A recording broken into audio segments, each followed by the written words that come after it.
मैं हुण सद्दा देन जा रहा उस अजीम शख्सियत नूं जिन्हां ने दिल्ली दे विच सिक्ख्या क्रांति लिया के उत्थे दे नौजवानों नूं, उत्थे दे बच्चों नूं पूरे आलमी पद्धर ते कंपीट करने का मौका दिता। मेरी मुराद आम आदमी पार्टी के सीनियर आगू मनीष सिसोदिया साहब, मैं उन्होंने बेनती करदा कि वह मंच ते आउण ते आके साडे सारिआं दे रूबरू होण। मनीष सिसोदिया साहब।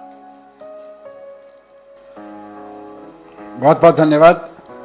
मंच पर उपस्थित हम सबके प्रेरणा स्रोत, हम सबके उत्प्रेरक आदरणीय अरविंद केजरीवाल जी, और उनकी प्रेरणा से, उनके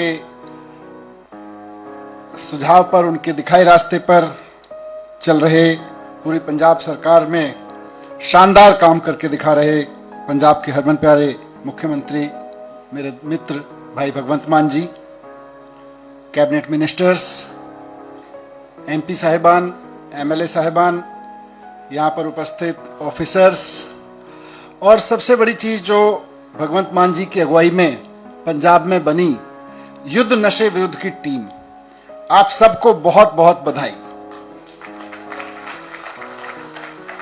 बधाई सबसे पहले तो इस चीज की कि फेज 1 युद्ध नशे के विरुद्ध का फेज 1 बहुत सक्सेसफुल रहा। जैसा अशोक मित्तल जी ने बताया कि पूरे देश में इस बात की चर्चा है। ये नशे के कारोबारी पूरे देश में अपना धंधा चला रहे हैं और राजनीतिक संरक्षण में चला रहे हैं, लेकिन पंजाब मॉडल से निकल के आया है कि युद्ध नशे के विरुद्ध जैसे अभियान चला के नशे के कारोबार की कमर कैसे तोड़ी जा सकती है, इसका सक्सेसफुल मॉडल आप लोगों ने करके दिखाया है भगवंत मान जी की अगुवाई में। इसके लिए मैं पंजाब के मुख्यमंत्री भगवंत मान जी को और उनकी पूरी टीम को, पुलिस ऑफिसर्स, एडमिनिस्ट्रेशन और उस सबके बीच ताने बाने का काम कर रही युद्ध नशे के विरुद्ध की पूरी टीम को बहुत बहुत बधाई देता हूं फेज 1 की सफलता के लिए। फेज 1 के सफल होने का सबसे बड़ा कारण, मान साहब, मुझे अभी पीछे मैं माजा की तरफ कुछ कहीं जा रहा था तो रास्ते में ढाबे पे एक रुक के खाना खा रहा था। वहां पर हमारी टेबल थी, उसके बाजू में कुछ और पुलिस ऑफिसर्स, मतलब एसएचओ या उनकी लोकल टीम, 5-7 लोग आके खाना खाने लगे। पहचान लिया, देख के दुआ सलाम हुई, बातचीत हुई।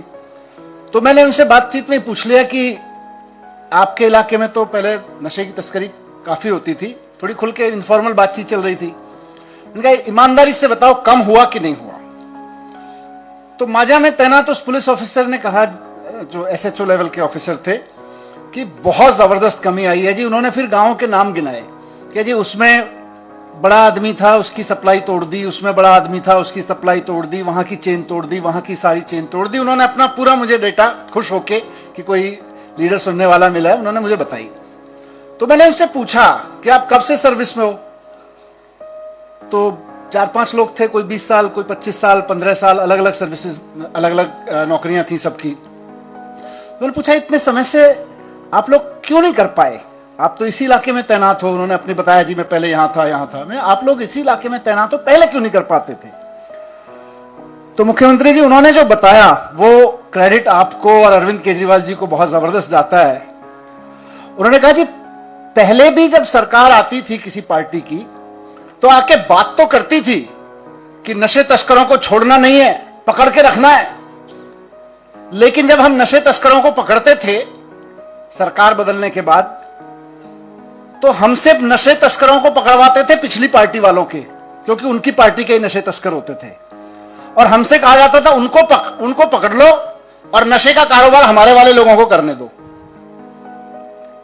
मतलब अकाली की सरकार आई तो उन्होंने कहा वो कांग्रेस वाले जितने लड़के नशे में लगे हुए थे ना, धंधे पाइपलाइन बिछाई हुई थी, उसको क्रैक डाउन ऑन ड्रग्स, तो सारा क्रैक डाउन करते थे और अकाली वाले आके अपना तार बिछा देते थे।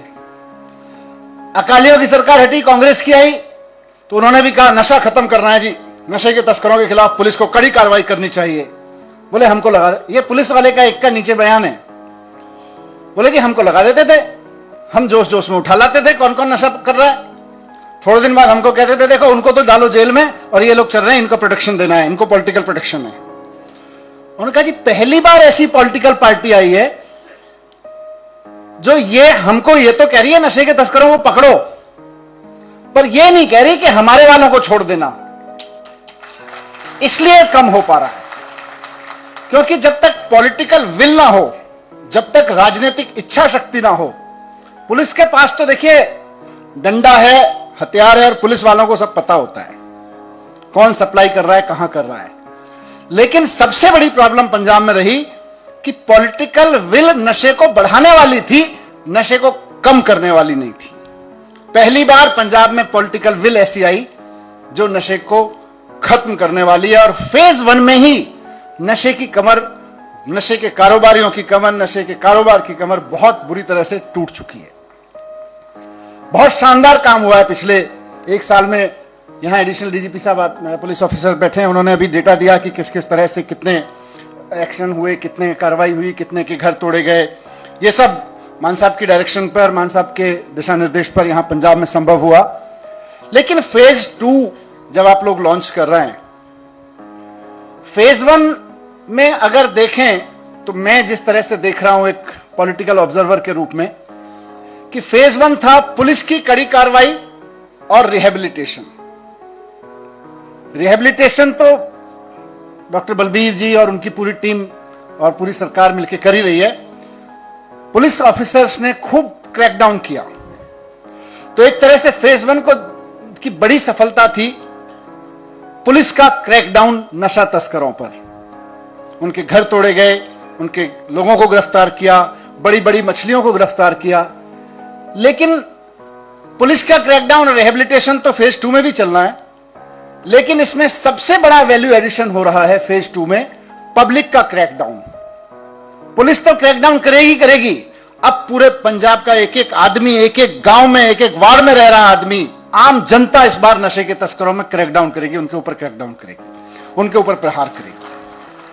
और इस क्रैकडाउन को कराने के लिए सबसे बड़ी कड़ी, इसकी रीढ़ की हड्डी, इस पूरे युद्ध नशे के विरुद्ध का फेज 2 की धड़कन विलेज डिफेंस कमेटीज यानी कि आप लोग हैं, वीडीसीज हैं।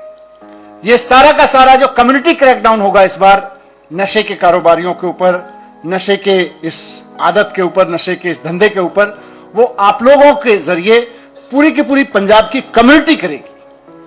आप लोग उसकी रीढ़ की हड्डी हैं। आप लोग, मैं आपके प्लान्स देख रहा था बीच में कि वीडीसी के आप लोग अलग अलग ब्लॉक के लोग हैं, आपके वार्ड या गांव में आप पदयात्रा निकालेंगे, एक एक व्यक्ति को जाके पंजाब के कहेंगे कि देखो पुलिस अपनी कार्रवाई कर रही है, रिहेबिलिटेशन टीम अपनी कार्रवाई कर रही है, लेकिन आप पंजाब के एक सिटीजन होने के नाते, एक पंजाबी होने के नाते, एक आपकी जरूरत भी है कि नशे के खिलाफ अगर आपको पास छोटी भी सी भी सूचना है तो वो दें। आपकी जरूरत भी है, आपका डर भी, आपकी मजबूरी भी है कि आप दें, वरना पूरा का पूरा गांव बर्बाद हो जाएगा। और आपका कर्तव्य भी है, जिम्मेदारी भी है। तो ये सब निभाएं। इसको लेके यात्रा एक एक नागरिक को पंजाब के गांव गांव जाके, शहर में, वार्डों में जाके जागरूक करेगी और उनको एक ही लाइन में समझाएगी कि चुप मत बैठो, डरो मत। आप जो भी सूचना दे रहे हो, पुलिस ने पूरी व्यवस्था बनाई हुई है, मान साहब की सरकार ने पूरी व्यवस्था बनाई हुई है, किसी का नाम उजागर नहीं होगा। नशे के तस्करों के खिलाफ तगड़ी कार्रवाई की जाएगी, जो जो लोग नशा बेच रहे हैं, छोटे से लेके बड़े तक। यह भरोसा आपको यात्राओं के माध्यम से लोगों को दिलाना है। उसके लिए जो ऐप बनाया गया है, उसके लिए जो कॉल नंबर बनाया गया है, उससे अधिक लोगों को जोड़िए, क्योंकि जो ऑब्वियस सपोर्टर थे आप लोग हैं, गांव गांव में और बहुत सारे लोग हैं, पुलिस है, प्रशासन है, ये तो युद्ध नशे के विरुद्ध के ऑब्वियस सपोर्टर्स हैं। लेकिन यात्रा के माध्यम से अब आपको साइलेंट सपोर्टर्स तक जाना है। किस गांव में, किस गली में कौन ऐसा आदमी बैठा है जो चाहता है कि मेरे गांव में नशा, मुझे पता है कि यहां इस पेड़ के नीचे छुपाया जाता है, धंधेबाज इस पेड़ के नीचे छुपा के बेचते हैं, रेलवे की फलानी पटरी के किनारे बेचते हैं, और उनके साथ अगर कोई लोकल पॉलिटिशियन मिला हुआ है तो वो है, अगर उनके साथ सरकार का कोई बंदा मिला हुआ है तो वो है। लोगों को पता है, लेकिन उनको चैनल नहीं है कि कहां बताएं, कैसे बताएं। युद्ध नशे के विरुद्ध फेज 2 की यात्रा में हमारी आपकी सब लोगों की जिम्मेदारी है कि जाके एक एक आदमी को भरोसा दिलाएं, उस साइलेंट सपोर्टर को खड़ा करें, वो युद्ध नशे के विरुद्ध का असली सिपाही बनेगा। आप सबके माध्यम से मैं आपको फेज 2 की बहुत बहुत शुभकामनाएं देता हूं और एक बार फिर से अग्रिम बधाई देता हूं कि शायद 1 साल में नहीं, हम शायद 6 महीने में ही फेज 2 की सफलता का इसी तरह का कोई माहौल में बैठ के चर्चा कर रहे होंगे। बहुत बहुत धन्यवाद, बहुत बहुत बधाई आप सब लोगों को। Thank you very much.